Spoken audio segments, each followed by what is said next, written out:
Salut à vous, bienvenue sur Viteref, c'est Mickaël. Aujourd'hui, j'ai un invité spécial, une invitée spéciale, Nancy. Voilà. Donc Nancy, est-ce que tu veux te présenter en quelques mots?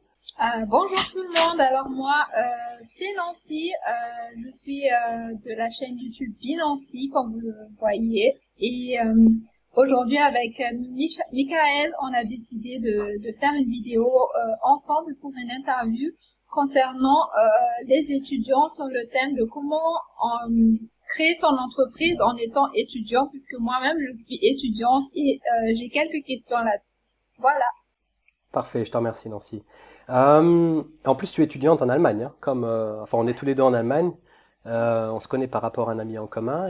Alors comme tu dis, tu as des questions, donc j'essaierai d'y répondre avec le maximum d'informations. Je te laisse poser tes questions et puis j'y répondrai. Et puis s'il y a quelque chose, tu peux très bien intervenir et puis me reposer des questions là-dessus. Justement, là, tu m'as dit, minimum, on doit avoir vers 5 000 euros de budget pour créer son entreprise. C'est un exemple, hein. Un exemple, oui. Ouais. Donc, avec comment alors on peut justement créer son business avec un petit budget? Comment on doit faire? Quoi qu'il en soit, laissez-vous conseiller. Alors je me vends direct, je donne du conseil, je vends du coaching. Non, mais je plaisante, mais c'est la réalité. Je dis ça en rigolant, mais c'est la réalité. Euh, Tu sais, moi, il y a des choses sur lesquelles des fois, je me dis, ouais, je suis un spécialiste. Mais il y a toujours quelqu'un, une personne autour de toi qui sera toujours meilleur que tu ne l'es. Et il faut avoir l'honnêteté et être humble avec les gens qu'on côtoie et avec soi-même. Être honnête avec soi-même que parfois il faut accepter d'avoir de l'aide, de demander de l'aide. Et l'aide, bien évidemment, ça coûte de l'argent, mais aujourd'hui, sans rien, t'as rien. C'est ça qui est malheureux. Mais il faut savoir aussi investir dans ce genre de choses. Au départ, pour créer une société, tu as des gens sur le marché qui sont là, des spécialistes. J'avais un rendez-vous ce matin, comme je t'ai dit auparavant, avant cet entretien qu'on a maintenant, que j'avais un entretien avec un client. On va travailler ensemble dans l'avenir, mais c'était voilà le truc. Il est remis à se lancer. Et au lieu de faire le truc lui-même et rentrer dans le mur, il se dit, bah écoute, il y a des spécialistes sur le marché, je fais appel à ces spécialistes. Ce sont des gens comme moi qui sont donc consultants en management, qui sont spécialisés dans la création d'entreprise. Mais bon, moi, c'est pas trop mon truc, la création d'entreprise. Je m'y connais, pas de problème. Mais j'aime plus faire aider les gens dans la phase de 3 à 36 mois, hein, donc 3 mois à 36 mois, parce que c'est là vraiment qu'il y a du plaisir, et au départ, c'est un peu, parce qu'il y a énormément de gens qui le proposent, donc c'est pas trop mon truc, mais c'est pour ça qu'il faut prendre ces gens-là vraiment en considération et leur demander leur aide. Ces gens-là t'aideront donc à créer un plan business, ces gens-là t'aideront à créer un plan financier, à, à mettre des lunettes. La plupart des gens que je conseille par rapport à ça et que je coach, quand tu leur montres les chiffres, quand tu leur montres la réalité, combien ils ont de dépenses par mois. La plupart des gens savent même pas combien ils ont de dépenses par mois. Moi, ça me fait peur, mais c'est la réalité du jour au jour. Si demain tu vas dans la rue ou une amie à toi ou un ami et tu demandes qu'est-ce que tu as comme dépenses par mois, les gens vont te regarder. Oh, bonne question. Les gens ne sont pas capables. Par contre, les gens seront capables de dire ce qu'ils gagnent par mois. Ça veut dire quoi? Ça veut dire qu'on est plus dans notre tête fixé sur ce qu'on gagne, ce qui rentre, que ce qui sort. C'est ça, ouais. Et c'est dangereux parce que s'il y a 3000 qui rentrent, brut, ou alors un 1800, 1900 net. Hein, c'est ce qu'on à peu près on a comme 3000, 1800 net. Eh bien en fait les gens savent qui rentre, mais ils savent pas ce qui doit sortir. Et je dis qui doit sortir. Pourquoi? Parce que les gens se rendent même pas compte que eh ben ils ont des frais fixes, hein, donc des charges qui arrivent tous les mois.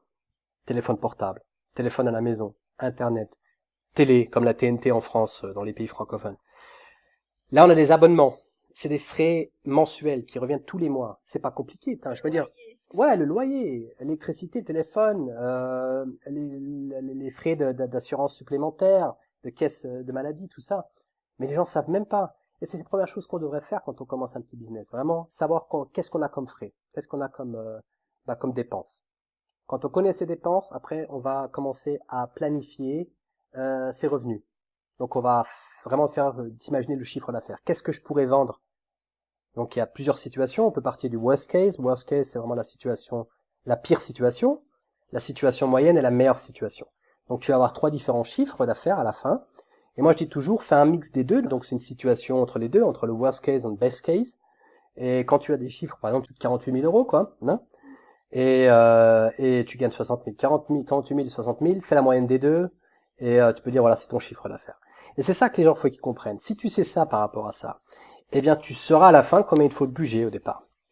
Et si tu sais combien il te faut de budget au départ, eh ben c'est beaucoup plus facile de pouvoir financer, c'est beaucoup plus facile de pouvoir économiser, parce que si tu te rends compte que tu peux pas le faire, que tu peux pas le faire subventionner, que tu peux pas trouver de financement à la banque, eh ben il te reste plus qu'une solution, c'est d'économiser. Parce qu'il n'y a pas de raison que tu n'arrives pas à réussir ton rêve. Tu peux peut-être pas le faire aujourd'hui. Et ouais. Et je vais dire honnêtement, hein, j'ai fait une vidéo il y a quelques semaines sur comment se créer des contacts. Et les gens s'imaginent que les contacts c'est important pour pouvoir avoir des opportunités d'affaires, de pouvoir avoir des clients, ceci, cela. Mais pas que ça. Tu peux pas t'imaginer le gens que je connais dans mon entourage. Et j'ai pas un énorme réseau de connaissances, un énorme réseau de contacts. Mais les gens que je connais, ils ont des gens qui eux-mêmes, ils connaissent. Et tu as toujours des gens dans cet entourage-là qui sont multimillionnaires, qui ont de la thune en masse, qui ont énormément d'expérience, qui ont créé énormément d'affaires.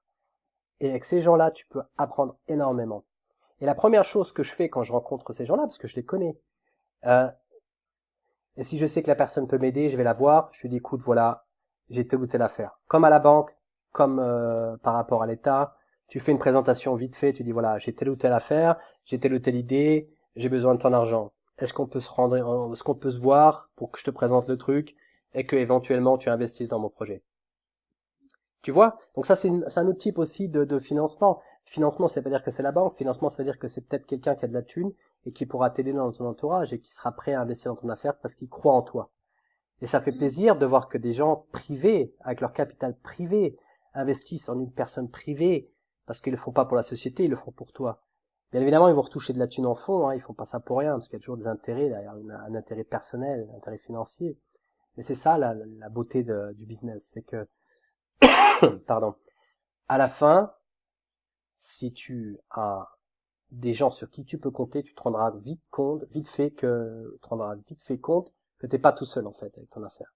Et c'est ça qui est joli.